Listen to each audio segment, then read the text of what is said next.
Alfa 2000 Soluciones Informáticas, empresa líder en software para comercio exterior, presenta la firma digital para firmar todo tipo de documentación de una forma práctica y segura. Software a medida para todo tipo de operaciones. Comuníquese al 6632 4140 www.alfa2000.com.ar.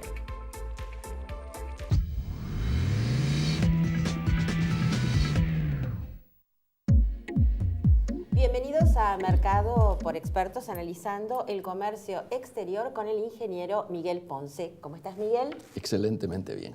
Hoy nos acompaña el licenciado Marcelo Elizondo, consultor económico internacional, titular de la consultora DNI y expresidente de la Fundación Exportar. Encantadísima, Marcelo, que hoy nos acompañes. Para mí es un gusto. Gracias por la invitación.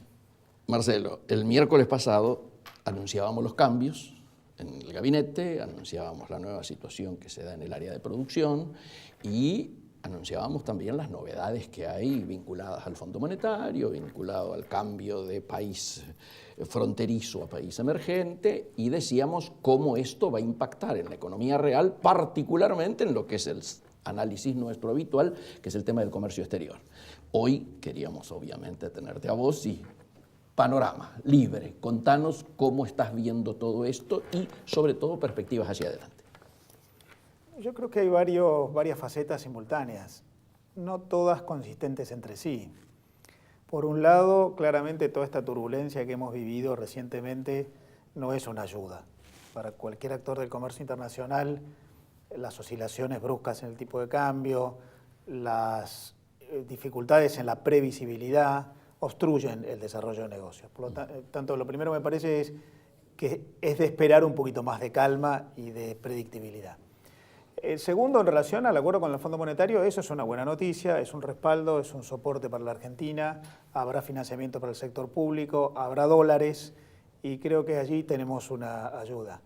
En tercer lugar, en relación a los cambios, yo creo que el cambio en el Banco Central no es solamente del presidente, también es un cambio de políticas, incluso pautadas con el Fondo Monetario Internacional. Pensemos que se habla de que teóricamente ahora vamos a tener una cotización más libre del dólar, con menos injerencia del Banco Central. Probablemente en el corto plazo esto nos permita tener un poco más de competitividad por el lado de costos medidos en dólares. Ahora, en el mediano y largo plazo tenemos una economía muy inflacionaria, en la que los analistas están hablando de una inflación anual de alrededor del 30%, por lo que hay que ver cuánto aguanta esta competitividad y cuánto dura el tiempo en el que los costos alcanzan el ajuste nominal del dólar. Por lo que yo diría, sabemos algunas cosas, otras no.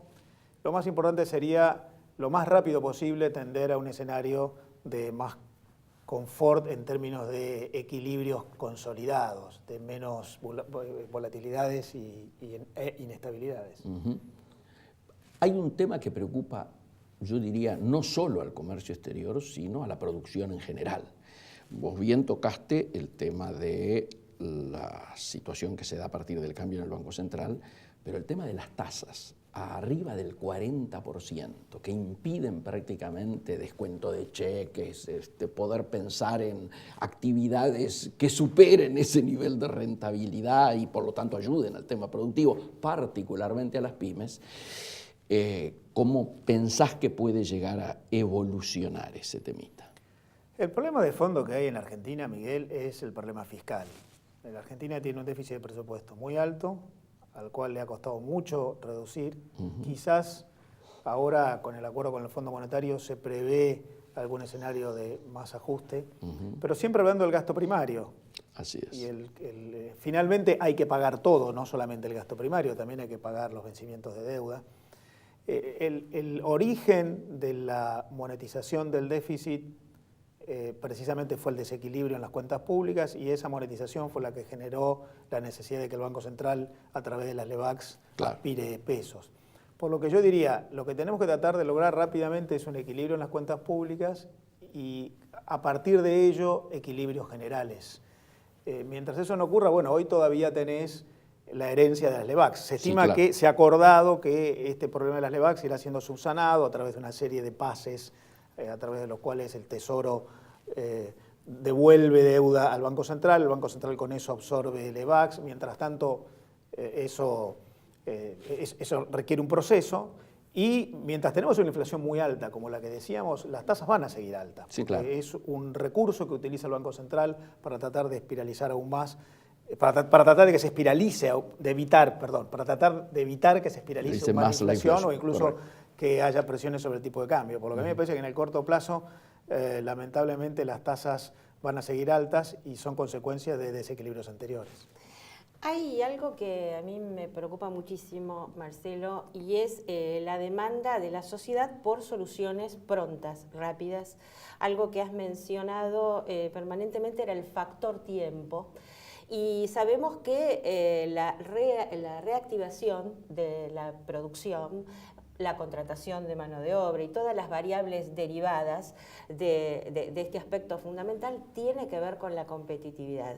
Desde un análisis frío, ¿es posible reactivar la producción en un mediano plazo? Vos has nombrado algunas variables, pero digo como para respuesta a la sociedad, aumentar la contratación de gente, de mano de obra. ¿Lo ves posible? ¿O estas demandas de la sociedad son prácticamente de carácter imposible lograrlas en el corto plazo como necesita, ¿no?, la sociedad?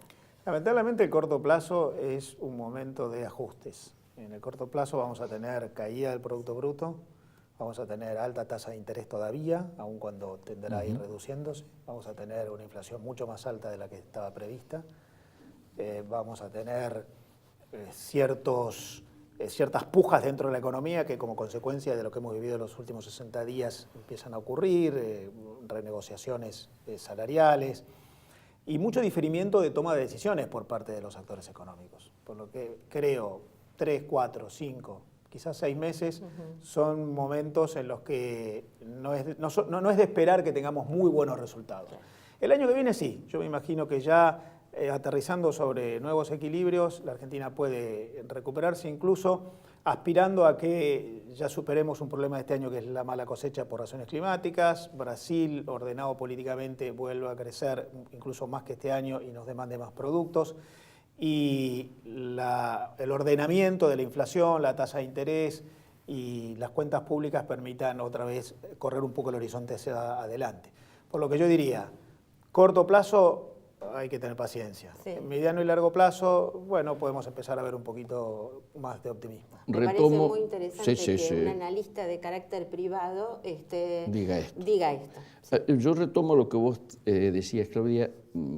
La preocupación que hemos tenido en todo el tiempo, llamémosle el periodo Cabrera, era cómo se ponía en marcha la agenda de la competitividad que objetivamente vino demorada. Posiblemente la única competitividad que logra al final de su gestión no es producto de acción directa, sino del proceso de la competitividad cambiaria.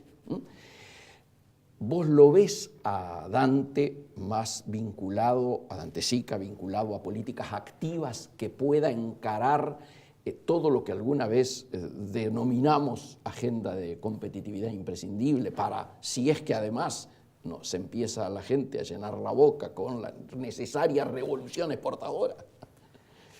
Dante Sica es una persona muy preparada, con mucha experiencia, con mucho conocimiento del sector privado, con mucho conocimiento de la agenda productiva, por lo que me parece que es una persona sumamente idónea y muy calificada.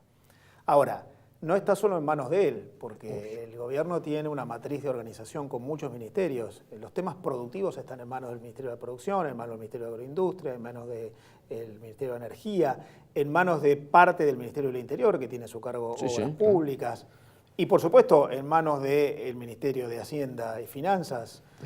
La macroeconomía es un componente muy importante de la competitividad. La competitividad es sistémica, tiene una enorme cantidad de factores que influyen en ella, por lo que me parece que estamos ante un nuevo muy buen funcionario, pero también ante la necesidad de ir ordenando varias cuestiones que están en simultáneo en proceso de corrección. En relación a esta revolución exportadora de la que hablas, bueno, la verdad es que falta corregir una buena cantidad de cosas y en esta materia sí hay que tener paciencia. Uno vuelve al mundo cuando trabaja en 3 planos: la agenda doméstica, competitividad sistémica; En frontera, cuando Sí. facilita, desburocratiza, agiliza, y fronteras afuera, cuando avanzan acuerdos tanto con estados a través de preferencias arancelarias como inserción de empresas en cadenas internacionales de valor. Todo ello requiere mérito, capacidad, pero también tiempo. Y trabajo.